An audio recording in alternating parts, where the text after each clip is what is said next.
Hey amigas, grab a little drink. We're gonna sit down and chit chat a little bit about things that I've been loving this spring. I don't know if it's just me, but this spring has felt like such a blur. And I definitely have to assume that planning a wedding and getting married in another country had a big role to play in that for me personally. But it just felt like it was wedding planning, wedding, I'm in Peru for 3 weeks. Now I'm in Boston for my brother's graduation. Come back, like back-to-back graduations, graduation party, like Mother's Day, Father's Day. It was just like this massive 3 months where it was nonstop, and it was a little bit rough for me, I'm not gonna lie, but we are always looking for the beauty in life. There's a lot of beautiful things in the everyday, the mundane, that really helps romanticize a season even when it's full of so much stress, like for me personally. So let's get into some of the things that really made my spring magical despite all of the hectic schedules. Today I'm sipping on a little brown sugar salted latte, and that brings me to the first thing that has really been helping romanticize my spring, but espressos and making espressos. And I don't mean the espresso itself, because obviously who doesn't love coffee, but I've really gotten into enjoying the ritual. If you have an espresso machine, you know that making a really good espresso really takes patience, it takes time, there's like at least 7 steps involved if you're doing it correctly, and there's just been like beauty for me and George, my husband. I feel like I'm still not used to saying that, so excuse me. There's been a lot of beauty and joy for me in learning how to use this espresso machine, learning all the tips and tricks, and beyond that, even when I do get like a good espresso pull, just enjoying the process. When anything takes a little bit longer to make, takes a little bit more effort to make, then you just savor the final product a little bit more. You enjoy the final product. And that has really been true for me when it comes to like making my coffee, making my espressos. So I've really just been loving this process of grinding my coffee beans all the way to enjoying my final drink. And I do definitely think there is a metaphor or a lesson in there somewhere. I wrote my little list so I don't forget anything, because I do have ADHD and I'm really bad about going on tangents and forgetting what I'm even talking about in the first place. So we gotta stay on track today.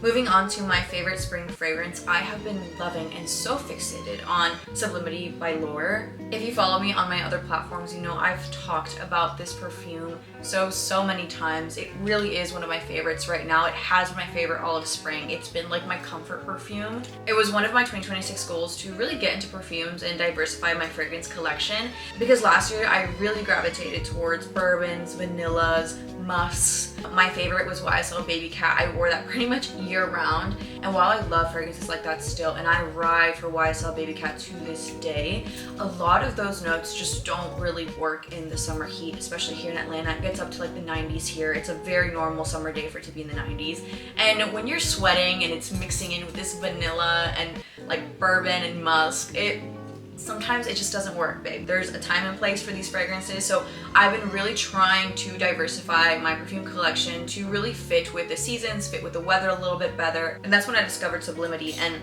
it just smells like a fresh day at the beach. It's beautiful, it smells clean, it works in the summertime. You know, you can be sweating, and if you put this on, you still smell good. And on that note, talking about being more intentional with the products I'm using to make sure they're appropriate for the weather changes and the season changes, let's talk about makeup. Because I live in Atlanta, and spring here is pretty much month-long stretches of rain every single day, humidity, but also it's 80 degrees outside, so it is just so insufferably humid and hot. And I've been trying to perfect my makeup and really trying to transition from this winter more matte full beat to something that is glowy and is going to work with the humidity, because naturally I'm a sweaty girl, okay? So I've been trying out a lot of different products, and this combination right here, it looks absolutely beautiful on the skin. I just recently discovered this, but it has made its way into my makeup routine permanently as of right now. This is the Yummy Skin Moisture Repair Balm Serum, and then this is the Yummy Skin Liquid Blurring Balm Mattifying Setting Spray. Danessa Myricks is really just killing the game right now. If you haven't gotten into her products, please do, and this is not sponsored. I just really do think a lot of her products are undupable, and it's a fact too, because a lot of her products use patented technology, which is really cool. I have combination skin, so I do get a little dry, but also I do get oily. So So a lot of my makeup routine really focuses around finding this perfect balance of bringing hydration and moisture to my skin so I still have this healthy glow that looks like skin and my makeup doesn't look cakey in the end, but also finding something that's going to seal it all in and absorb that greasiness so my makeup isn't just sliding all over my face. And they really made me excited about going for a full glam again. I feel like after the wedding I was kind of burnt out from a full glam look. I did my makeup myself for my wedding and I did eat, okay? I'm gonna toot my own horn on that because it did look beautiful. But before the wedding, I did trial after trial after trial. So I had really just been doing this full glam, full beat, matte, long-lasting look for like 2 months before the wedding, and I just needed a break. I'd pretty much been doing concealer only looks like all of May, so it wasn't until like end of May that I discovered these 2 products that I really even had the desire again to play with makeup and go for a full face again, and being able to now experiment and try to perfect my hot, humid weather appropriate makeup look. And shifting gears a little bit, but my favorite color as of recently? Butter yellow. Yeah, I know. Look, I know what you're gonna say, right? Like, oh, butter yellow for spring, groundbreaking. Yeah, I know, okay, sue me. But it has really just been something that my mind has been gravitating towards. I spent most of my teenage years wearing black, and then finally when I did start experimenting with color, I was wearing shades that didn't actually look good on my skin tone, didn't suit my undertones, but I didn't know what those were at the time, so my brain just made the connection that colors don't look good on me. And it wasn't until recently, like as of a few years ago, that I really did start experimenting with more colors and now trying to find shades that actually suited my undertones. And I've recently discovered that blue looks amazing on me when in the right shade, and butter yellow looks amazing on me. So sorry that I had to make the discovery during the springtime when it's the most popular color of the season already, but hey, we're all on our own journey. I've just been loving how warm and comforting this color has been without really being an accent piece. This butter yellow almost serves as a neutral for me, I feel like, and it matches everything already in my closet, so it's just really been my favorite color as of recently. Moving on to books, I am a very big reader. If you followed me on my other platforms, you know this. I recently went to a closing sale for a Barnes & Noble and I picked these 2 books up and I've really been enjoying them recently. This is Susan Sontag on Women and Meiko Kawakami's Heaven. I'm really into philosophy, and while I do heavily focus on existentialism and nihilism, I am also aware that a lot of these philosophers that are very huge in those schools of thought are straight white men, and that is a very, very skewed and slim perspective of the world. So I try to be intentional about seeking out philosophers that are women or minorities that can offer a different perspective on life and a different perspective on the thoughts that they're writing about. And Susan Sontag is amazing as always. This is a collection of her essays on women. It's pretty self-explanatory. And then Heaven is a novel, but it revolves heavily around the concepts of morality, which I also do really, really enjoy. And as I mentioned earlier, all of spring has been this one huge motion blur. It was like being tied to a treadmill and just trying to hold on for dear life as somebody kept increasing the speed.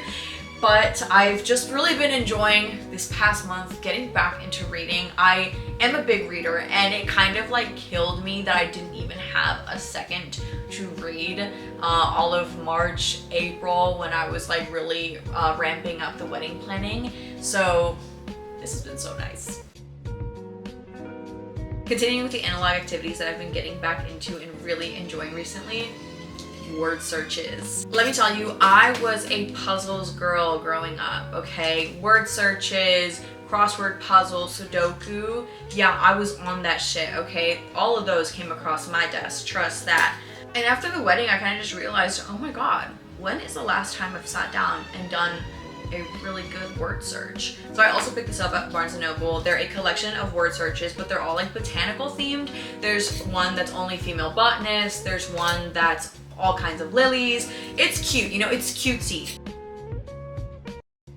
Moving on to some fashion items I've been loving recently, starting with sunglasses. I think I heavily underestimated how much of a hack sunglasses were, especially somebody that has ADHD and has POTS. I get kind of dizzy and my eyes kind of unfocused, especially in the heat. So sunglasses really help me just stay incognito whenever I'm getting these like POTS flare-up symptoms. I get really dizzy and my eyes kind of unfocus a little bit, especially in the heat. So wearing sunglasses lets me keep all of these pot symptom flare-ups really incognito, and nobody has to know that I'm really just hanging in there. And also for the ADHD, oh my god, wearing sunglasses indoors, are you kidding me? You mean that I look cool, I look mysterious, and nobody can tell that I'm just completely dissociating, that I'm not focused on anything at all as I'm walking through the Publix. I realized this at the end of my Peru trip for the wedding, when I was just really struggling with my pot symptoms. I was so tired, I was burnt out, I just needed a rest. I realize white celebrities do this all the time, paparazzis. They wear sunglasses so they don't get caught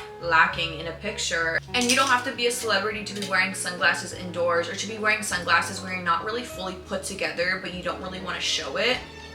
Life hack, sunglasses. Another fashion piece I've really been gravitating towards recently is overalls. Overalls can make such a big fashion statement for some reason. You look like a cutie pie, you look so put together, and in reality it's one of the easiest items to style. It's like my staple lazy outfit at the moment. You pick out any top, any tee or tank top, throw the overalls on top. If you're feeling fancy, do a little scarf, and you look like you actually thought about putting your outfit together. You look super cool, you look like you put in effort, and it's so comfortable. It's comfortable, it's cozy, it makes you actually want to go out and do things. Okay, that is everything I've been loving this spring, and that has been helping me romanticize my everyday and help me get through a season that I think is inherently a little bit difficult. Rebirth is always difficult. I wrote a Substack article about that, but it's okay for a season that is portrayed as rainbows and butterflies all the time and blooming to be difficult. You know, rebirth is always difficult. But yeah, I'm excited for a season change. I'm excited for summer to start. It always feels like a new opportunity for a fresh start every time there's a season change, and you kind of romanticize it a little bit because you haven't experienced it in a while, you know? Let me know what you guys have been loving this spring, and if you guys have been into any of the things that I mentioned. Okay, thanks for watching. I love you. Bye!